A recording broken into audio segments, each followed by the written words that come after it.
morning, everybody. Thanks for joining me as we take a look at your weekend forecast for May 12th through the 14th. And weather looks to continue to be pretty dry, although we are having a few sprinkles out just currently as I'm recording this about 6 a.m. on Friday. Those will move through pretty quickly this morning and then will dry out. Looks like really no rain the rest of the weekend.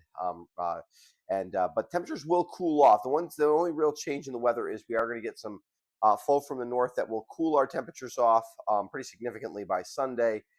So that today we're up in the low to mid 70s, and by Sunday we're going to struggle to get to the upper 50s. So yeah, that's really the big changes going on. But in terms of what's going on across the country, here we go. We do kind of have this kind of a slow moving pattern once again, which we've been in the better part of that slow moving pattern here over the last several days. And so, but we do have a bit of a front kind of leftover thunderstorm convection that is moving through. There's a storm up well to our north, kind of a weak system that's moving through with a bit of a front and some thunderstorms. They've died, and they're going to move through pretty quickly this morning, and then we'll be into more clear air. This system here over the central part of the country is not really headed in our direction. It's going to kind of get stuck where it is and not impact our weather. Our weather is going to be coming from the north, and for today, that's still pretty warm. It's been warm in Canada, and that's part of why we haven't been cool, even though our flow has been sort of from the northwest. Here's radar. You can see this weak system here. That front's going to kind of move through, but what it's really going to do is this storm's going to kind of strengthen to our east so that it doesn't really send clouds or rain in our direction. But what it is going to do is tap some colder air. I'm going to show you that in a second. There are still a couple of places across North America where there is some cooler air, and we are going to start to get some influence of that. And so that'll push our temperatures, especially given that we're going to be pretty sunny, especially on Sunday, pretty sunny, but it is going to drive some cooler air in our direction than you would expect for sun for this time of year in May.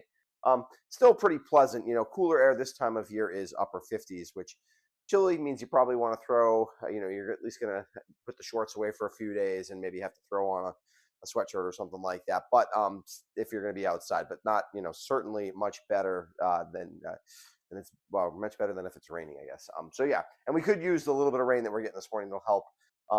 Fire danger's kind of crept its way back up here with all the dryness, but this will kind of help that out as well.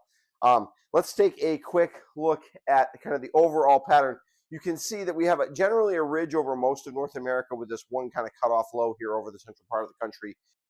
When you get a low kind of in the middle of a ridge or a low underneath the ridge, that's where it doesn't really move that much. This is, again, kind of a blocking pattern, not unusual for April and May. And you can kind of see we have a general northwest flow to the upper level air across the northeastern United States, and that is the reason that is not giving us that. Why we've been warm even with this flow is that it got really warm in central Canada last week, and so yes, we're moving Canadian air in our direction, but it has been warmer Canadian air. It's also been dry. That is one of the reasons you haven't had humidity. Usually when we get real warm, it's from southwest flow. And then we get humidity, but we haven't had that. Instead, we've had the kind of dry, warm air, which has been kind of nice, or very nice, I should say. But you can see a couple things kind of affecting it. We do have colder air up over Greenland and kind of just to our northeast, and you can kind of see a little ripple in the atmosphere. That's what's kind of swinging through. Not so much this morning, but over the next, and it's going to not affect us with any real practical weather, except for that it will help drive some cooler air in our direction.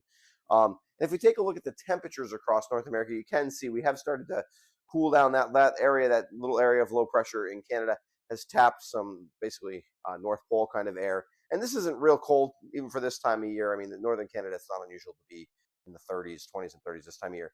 But we do also have some colder air to our east, and with temperatures over Nova Scotia and up into Labrador in the 20s and 30s. And we're going to kind of tap both of those. We're not going to be in the 20s or 30s, but we will be overnight 30s, but we will not, we're going to tap some of that air, and that's going to cool us off over the weekend. So what does that look like in terms of the actual forecast? Let's take a look at that. Today, we're warm today. The cool down does not happen today. The sprinkles are this morning.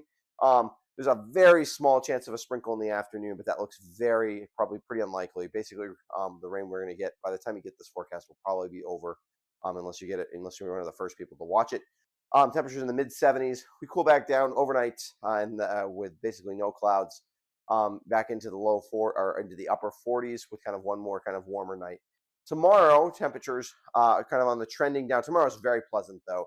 This is almost full sun. There could be a couple of wispy clouds around, but basically full sun. Temperatures in the upper 60s. basically very little humidity. Really pleasant day to be outside tomorrow. Yeah, just very comfortable, wonderful weather. We do cool off pretty good overnight as the cooler air starts to kind of trend in our direction. Temperatures in the mid 30s, so that's going to feel pretty chilly. We have some chilly nights with all this dry air around over the last week or so. Sunday, like I said, it's nice. It's pleasant, but it's mid to upper 50s, which is going to feel pretty cool, especially after some of the warmer weather we've had. And then overnight, we drop back down into the 30s. Looks like we will continue with the drier weather at least to start next week, with a little bit more of a warm up, although certainly not bad. I don't see the 70s making a run back at us for at least in short to medium range future. Okay, that's what your forecast. Oh, before we do that, one more time, the highlights: mostly dry week continues with a cool down for the second half of the weekend. Morning showers come to an end, and then we should be dry, well above average on Friday. Saturday will be very pleasant with temperatures in the upper 60s, and Sunday looks a little cooler, but still very pleasant. So that's look at your weather. Thanks for supporting the channel. Don't forget to subscribe to my YouTube channel if you haven't before. I would encourage you to do so. I want to give a quick shout out to my patrons to help support what I do here. And I'll be back on Monday with a look at your work week forecast.